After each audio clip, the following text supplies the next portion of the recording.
Fala pessoal, tudo certo por aí? Cá estou de volta, mais um vídeo aí de algumas teorias e algumas discussões. Espero que vocês estejam gostando do conteúdo. Obrigado a todos mais uma vez pelos feedbacks e feedforwards e tudo que os comentários que o pessoal está deixando. Já vou fazer essa propaganda antes. Se inscrevam no canal no YouTube, deem like, compartilhem, enfim. A ideia aqui desses vídeos é realmente levar um pouco de conteúdo científico para todas as áreas, para todo tipo de pessoa envolvida e amante do esporte. Vou falar um pouco hoje sobre os fatores que influenciam a performance no esporte de endurance. Esse é um dos temas que eu mais falo e já tem alguns vídeos anteriores sobre esse assunto. Eu vou pegar um ponto específico de um dos fatores que tem influência direta sobre a performance, e eu espero que isso gere bastante discussão, bastante dúvida. Como sempre, estou à disposição. Se alguém tiver alguma questão, algum ponto aí, alguma escorregada que eu dê, por favor. Não sou o dono da verdade, não venho colocar aqui, impor nenhuma regra ou alguma coisa do tipo. É mais gerar discussão, gerar dúvida. E mais do que isso, aqui não tem ego nenhum, nenhuma vaidade. A ideia é sempre discutir.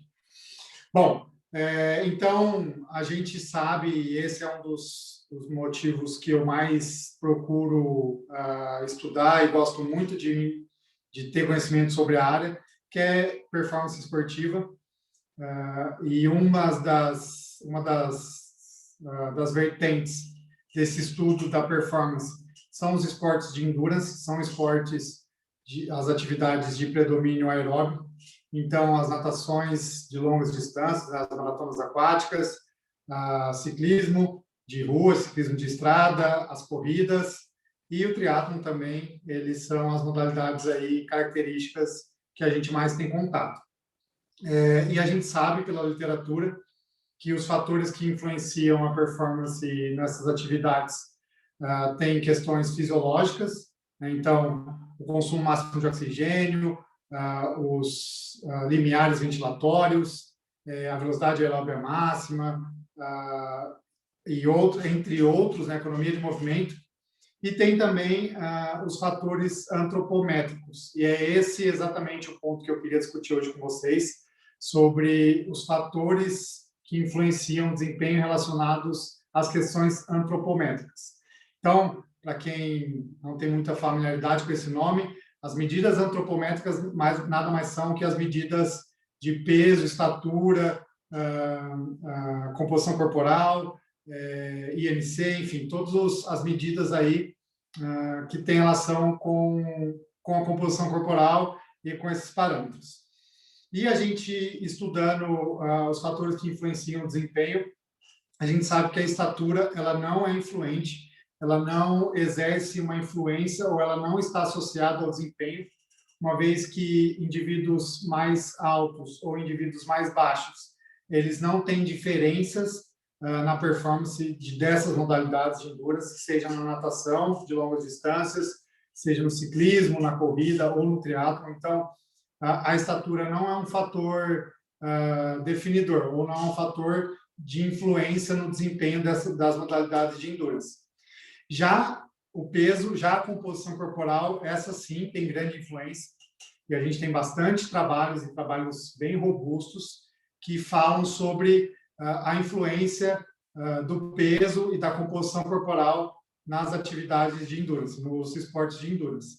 E a gente sabe isso com alguns trabalhos que comparam os atletas amadores e os atletas profissionais. Uma maneira de buscar o desempenho é quando a gente olha para os atletas profissionais e compara ele com os atletas amadores, pegando os atletas profissionais, obviamente, como uma referência para alta performance e os amadores para compará-los.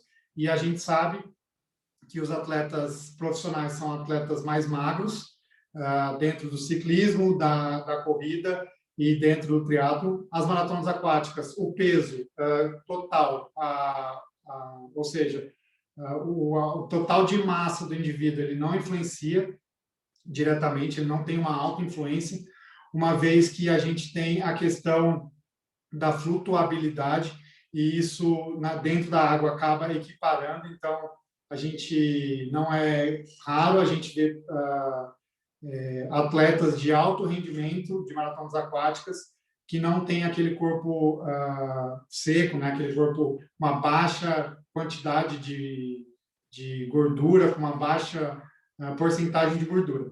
Então, a massa total é influente em todos os esportes de endurance que eu citei, com exceção da natação.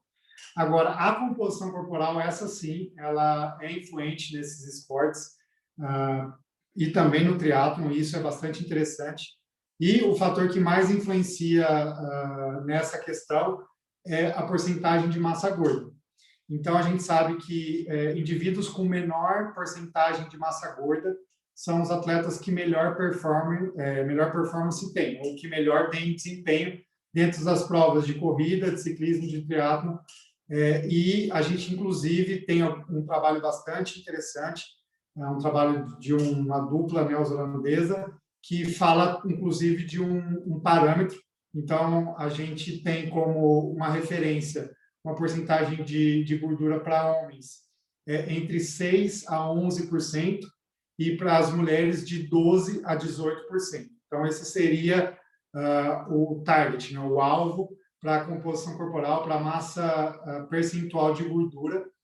E já nos traz uma discussão bastante interessante de que não pode, óbvio, quanto menos gordura tiver, melhor, com base nesses trabalhos, mas não se pode pecar pelo excesso, ou seja, existe um limite saudável, e esse é o limite, né, para homem 6% e para mulher 12%. Isso quando se faz uma avaliação mais pormenorizada ou com um padrão, uma referência boa, por exemplo, através do DEXA, né, que é uma avaliação de composição corporal bastante fidedigna, é o padrão ouro que a gente tem, mas a gente sabe que baixas porcentagens de gordura podem afetar negativamente o desempenho, uma vez que homens abaixo de 6% e mulher abaixo de 11% acaba se tornando um risco para a fisiologia global do corpo. Então,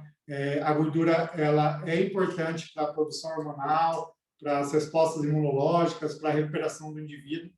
Então, é importante que se tenha pouca massa gorda, mas também que não esse valor respeite um limite, e esse é o limite que eu disse.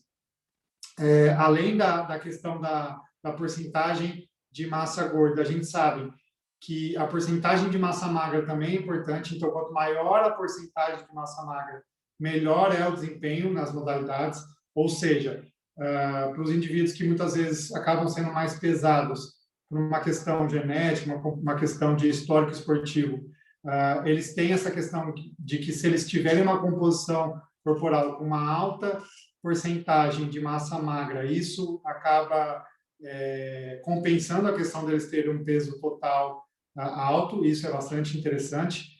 E, por último, uma questão relevante aí relacionada ao peso e à composição corporal é a distribuição da gordura, né?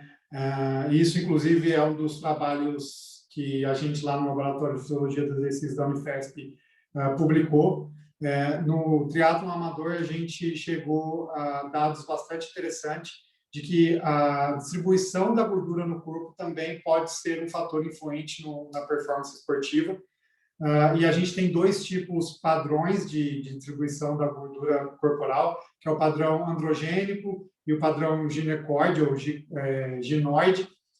O padrão androgênico é um padrão de distribuição de gordura mais visceral, mais abdominal, enquanto o padrão de distribuição de gordura ginoide é um padrão mais de distribuição e concentração de gordura no quadril e nas coxas. E a gente viu no estudo que os homens que têm uma distribuição mais ginoide, ou seja, tem uma distribuição de gordura mais no quadril e nas coxas, acabam tendo um desempenho pior no triatlon comparado aos indivíduos que têm uma distribuição de gordura androgênica, mais visceral. Tá bom? Esse foi o resumo de tudo sobre a influência da composição corporal nos esportes de endurance. Espero aí ter contribuído com informações, mas principalmente com dúvidas. Para quem tiver, mandem as dúvidas aqui embaixo no YouTube. Para quem está no Instagram também manda mensagem, no direct, enfim. O mais importante é que vocês deem aí o feedback, compartilhem, porque a ideia é sempre evoluir, sempre trazer novas questões. Estou aqui num cenário novo, me mudei, estou até, inclusive, com uma posição de câmera nova, que foi uma orientação de um seguidor aí, de um indivíduo meu amigo pessoal, que me falou e me deu essas dicas. Fechado, galera? Valeu. Em breve eu volto com mais. Até mais.